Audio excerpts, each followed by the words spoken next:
Queridos irmãos, companheiros no ideal espírita, que seja em paz nosso encontro, que seja sob as bênçãos do nosso Senhor e Mestre, este encontro fraterno, diálogo de almas, que buscamos reconhecê-lo como o condutor de nossas vidas ao retorno do regaço paterno. Para nós é uma alegria inestimável estarmos comungando com a comunidade do Centro Espírita Manuel Felipe Santiago. São corações que o tempo nos traz de volta para podermos, neste banquete de bênçãos do Espírito, alimentarmos-nos mais ainda sob os auspícios do Evangelho de Jesus, esclarecido pela doutrina espírita, e podermos prosseguir na grande jornada. Desejamos a todos, desde já, da semana que se passou, até hoje e amanhã, e na continuidade dos dias, aquela paz indispensável. Coube-nos, pela misericórdia divina e pela orientação dos coordenadores, algo dialogarmos em torno da influência intelectual e moral dos médiuns nas comunicações mediúnicas. Vamos definir, com 150 anos de lançamento de O Livro dos Médiuns, lançado em janeiro de 1861, aquele ponto de entendimento da mediunidade, antes conhecida como bruxaria e feitiçaria sobrenatural. Outrora, mais recuado no tempo, profecia, mas sempre adstrita à mesma proposta na dinâmica do intercâmbio entre os que vivem no além e os que ainda vivem na terra. Vamos perpassar alguns itens, relembrando tópicos para podermos avaliar este conteúdo. Diz Simão Pedro, no Atos dos Apóstolos, capítulo 2, versículo 16 e 17, repetindo a profecia de Joel, naquele discurso memorável no dia do Pentecostes, assim: mas isto é o que foi dito pelo profeta Joel, e nos últimos dias acontecerá, diz Deus, que do meu Espírito derramarei sobre toda a carne, e os vossos filhos e as vossas filhas profetizarão. Os vossos jovens terão visões, e os vossos velhos terão sonhos. A definir para nós tempo.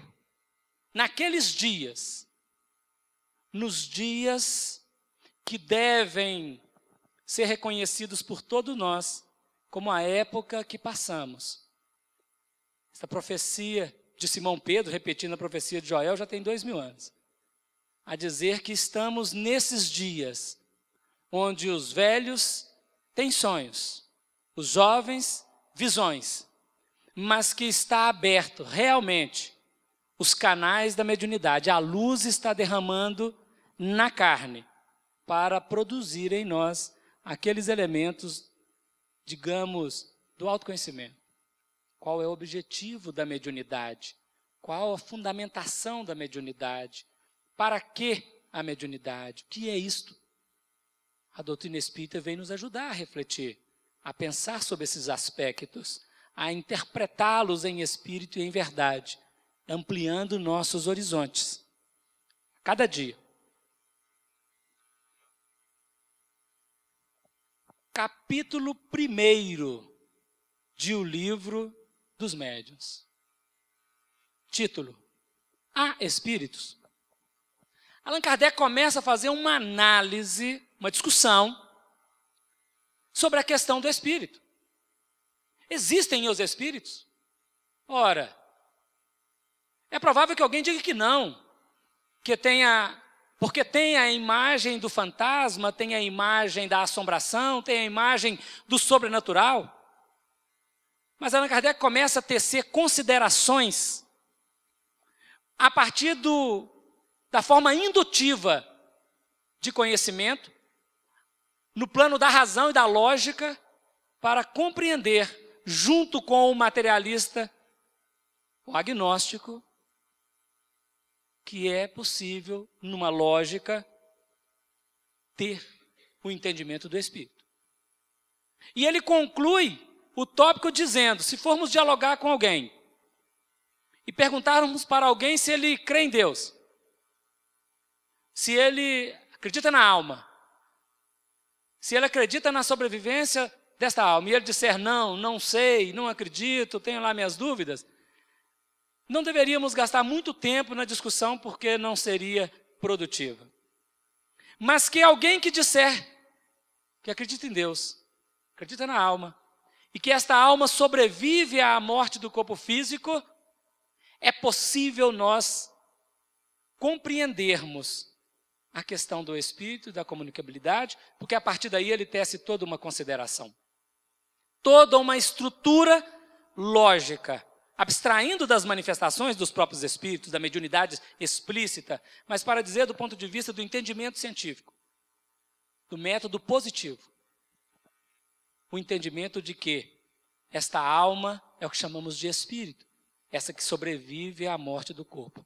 Então, no capítulo 1 deste livro, digamos na linguagem da ciência, de metafísica, de que fala de algo que está para além do ponderável, ele começa buscando o assunto abstrato, mas definindo-o de possibilidade de discussão teórica.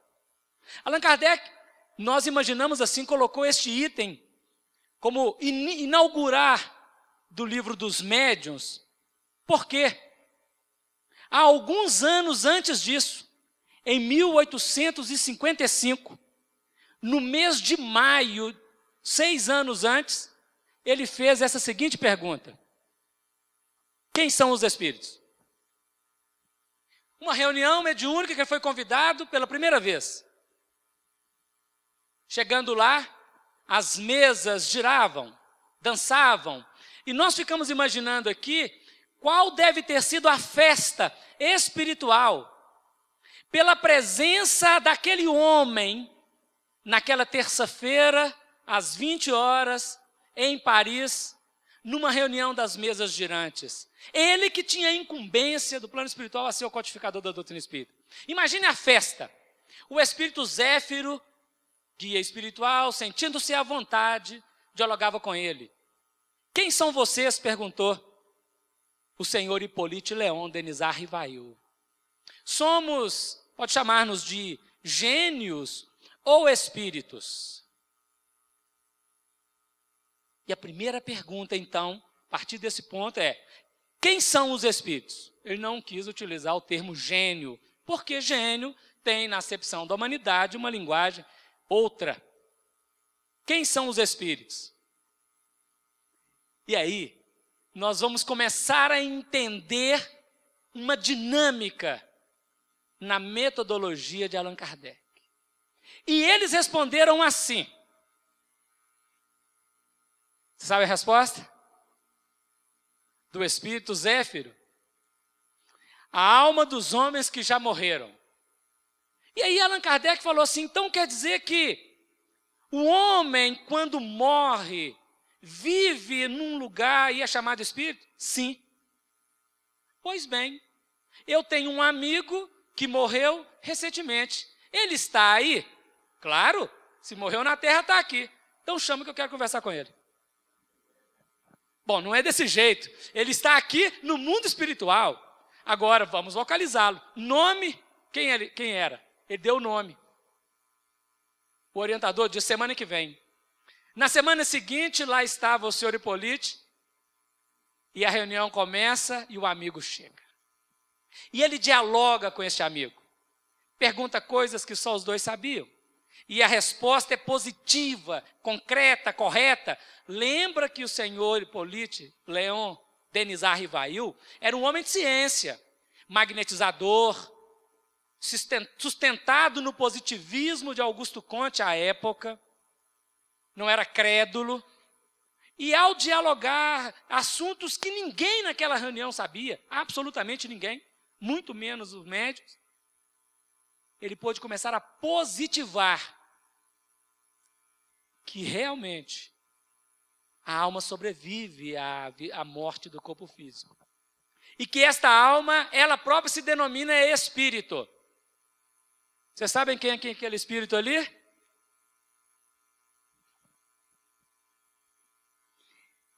Esse espírito aqui chama-se Emmanuel.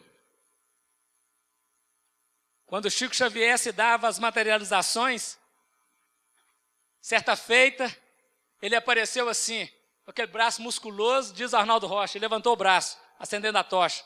A toga cai, mostra o músculo e fala assim, mas essa é a última vez, não terá mais manifestação de materialização com Chico Xavier.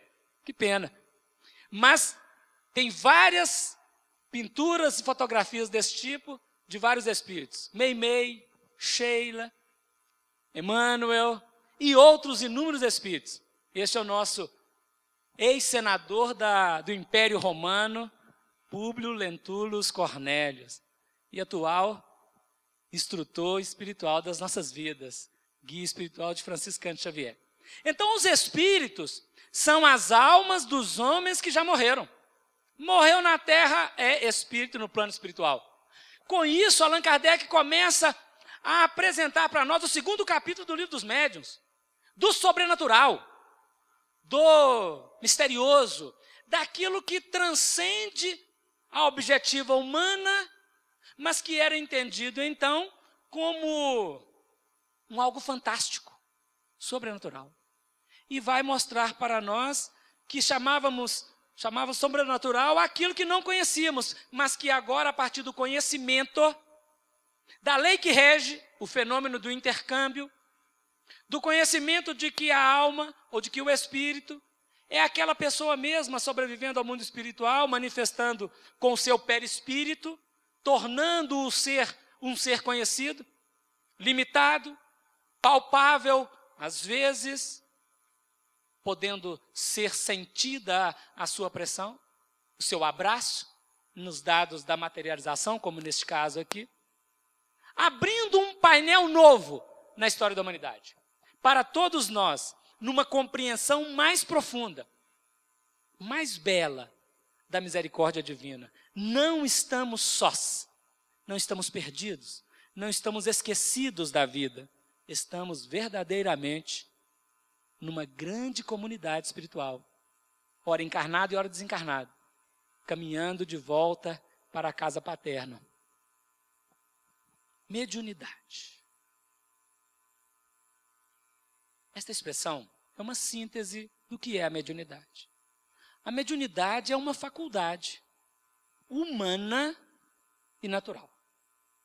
É a faculdade humana porque os animais não têm a mediunidade, está no livro dos médiuns.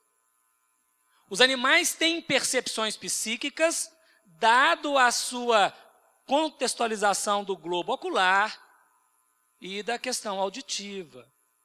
Então, eles percebem vibrações para além daquilo que a capacidade humana consegue atingir. Mas isso não é a mediunidade. Percepção psíquica não é mediunidade. Então, os animais não a têm. Somente o homem tem a faculdade da mediunidade. E ela é natural. Obrigado. É uma faculdade humana e natural.